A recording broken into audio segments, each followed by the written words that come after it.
बिहार में लगता है कि अब सब कुछ बदलने वाला है। पहले सुशासन बाबू का नाम हुआ करता था, लेकिन अब लगता है कि माफिया को अब लोहे के चने चबाने पड़ेंगे, क्योंकि जिस तरीके से सम्राट चौधरी ने अब एक के बाद एक कठोर कार्रवाई करने के निर्देश जारी करना शुरू कर दिए हैं, उससे अब यही लगता है कि माफिया को अब बिहार छोड़ना ही पड़ेगा। आज मैं आपको बताने जा रहा हूं कि कैसे सीमांचल के इलाके में कोई भी गैर कानूनी गतिविधि अगर होती है तो उस पर अंकुश कैसे लगाया जाएगा, कैसे वहां पर अपराधियों को जेल के पीछे भेजा जाएगा और कैसे बुलडोजर की कार्रवाई निर्बाध तरीके से चलेगी। ये तय करने के लिए तमाम उपाय किए जा रहे हैं और इन्हीं उपायों के तहत अब वहां पर एटीएस का सेंटर भी लगाने की योजना बना ली गई है। तो आखिरकार सीमांचल में ही ये कदम क्यों उठाया गया, क्यों पूर्णिया में ही ऐसा करने की सोच रखते हैं सम्राट चौधरी? क्या इसके पीछे कोई बड़ी सोच है? क्या इसके पीछे कोई बड़ी रणनीति है जिसके सहारे सम्राट चौधरी एक लक्ष्य पाने की कोशिश में जुटे हुए हैं? तो क्या हो सकती है ये रणनीति, क्या हो सकता है ये समीकरण, क्या हो सकती है सम्राट चौधरी की ये चाल? इसके बारे में जानेंगे आज के इस वीडियो में, तो इस वीडियो को आखिर तक जरूर देखिएगा।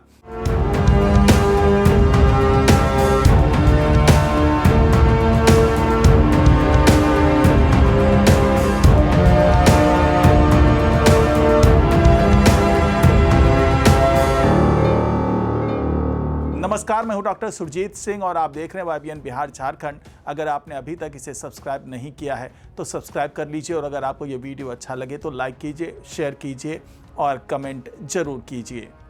तो पूर्णिया में पहले एसटीएफ कमांड सेंटर बनाया जाता है, 80 जवानों की तैनाती होती है और अब एटीएस का सेंटर बनाने की घोषणा कर दी है और इसको आनन फानन में राज्य पुलिस मुख्यालय से अनुमति दे दी गई। क्या ये केवल राज्य पुलिस मुख्यालय का निर्देश है या फिर राज्य मुख्यालय, जो राज्य पुलिस मुख्यालय है, उसको सम्राट चौधरी यानी कि गृह मंत्रालय से आदेश मिला और उसके बाद तुरंत हरकत में आया मुख्यालय और आदेश जारी कर दिया गया कि जितनी जल्दी हो, यानी कि 2026 मार्च से पहले पहले इस सेंटर को पूर्णिया में स्थापित करना ही होगा। जितनी जल्दबाजी दिखाई जा रही है पूर्णिया में एटीएस सेंटर, यानी कि जो आतंकवाद निरोधक दस्ते की बात है, एंटी टेररिज्म स्क्वाड की बात है, उसको स्थापित करने में जो जल्दबाजी दिखाई जा रही है, इसके पीछे एक गहरी चाल हो सकती है, एक गहरी रणनीति हो सकती है जिसके तहत सम्राट चौधरी अब इस तरह के कड़े फैसले ले रहे हैं। अब इसके पीछे की सोच को समझिए थोड़ा। जिस तरीके से पूरे बिहार में बुलडोजर बढ़ रहा है, बहुत तेजी के साथ बढ़ रहा है, तमाम अतिक्रमण को हटाया जा रहा है, चाहे भू माफिया हो, बालू माफिया हो, चाहे शराब माफिया हो, सबके खिलाफ कार्रवाई की एक रणनीति तैयार की गई है। और इसी बीच में रणनीति ये भी है कि ऐसे सभी तत्व जो या तो आतंकवाद फैलाना चाह रहे हैं, जो बुलडोजर की कार्रवाई का विरोध कर रहे हैं, क्योंकि सीमांचल में जिस तरीके से आहट सुनाई दी बुलडोजर की, वैसे ही इसके खिलाफ जो विरोध प्रदर्शन करने का सिलसिला है वो शुरू हो गया और इसको रोकने के लिए हर संभव कोशिश करने की तैयारी कर रहे हैं सीमांचल में जो अतिक्रमणकारी हैं, जो माफिया है, और इसे कई रंग देने की भी कोशिश की जा रही है। और ये रंग है आतंकवाद का, ये रंग है सांप्रदायिकता का, क्योंकि सीमांचल की खास तौर से बात करें, अगर हम किशनगंज की बात करते हैं, हम पूर्णिया की बात करते हैं, हम अररिया की बात करते हैं, हम कटिहार की बात करते हैं,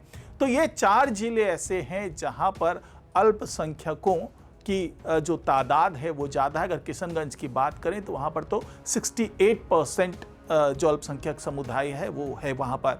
तो क्या आने वाले दिनों में अगर बुलडोजर की कार्रवाई की जाती है इन इलाकों में तो उसके जो परिणाम है वो हिंसक परिणाम देखने को मिल सकते हैं? क्योंकि किशनगंज में इस तरह का नज़ारा देखने को मिल गया। तो ऐसे असामाजिक तत्वों से निपटा कैसे जाए?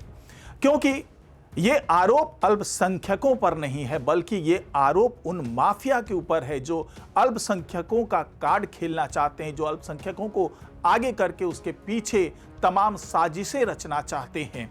और ये नहीं चाहते कि जो भूमाफिया जो है ख़ास तौर से, वो नहीं चाहते कि जो अतिक्रमण करके उन्होंने तमाम चीज़ें तैयार की है, चाहे वो निर्माण की बात कर लें, सरकारी ज़मीन पर कब्जे की बात कर लें, या वहाँ पर धार्मिक किसी तरह की गतिविधियों की बात कर लें, जो कि एक मुखौटे के पीछे ये तमाम चीज़ें चलाई जा रही है और बदनाम किया जा रहा है अल्पसंख्यकों को। तो इस तरह की गतिविधियां अगर आने वाले दिनों में होती है तो उसकी व्यवस्था पहले से ही करने की ठान ली है सम्राट चौधरी ने।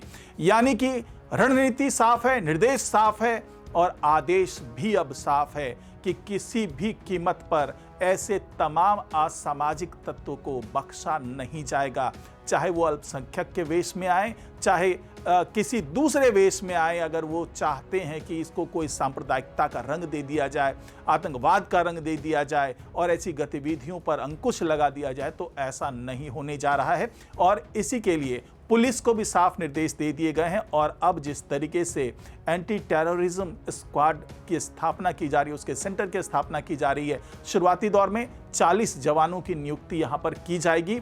और इन जवानों का काम होगा कि जहां पर पुलिस को ज्यादा विरोध का सामना करना पड़ रहा है, या जहां पर आतंकवाद से जुड़ी कोई खबर आती है, आतंकवाद से जुड़ी गतिविधियों का पता चलता है, तो वहां पर ये जवान तुरंत पहुंचेंगे और कार्रवाई करेंगे।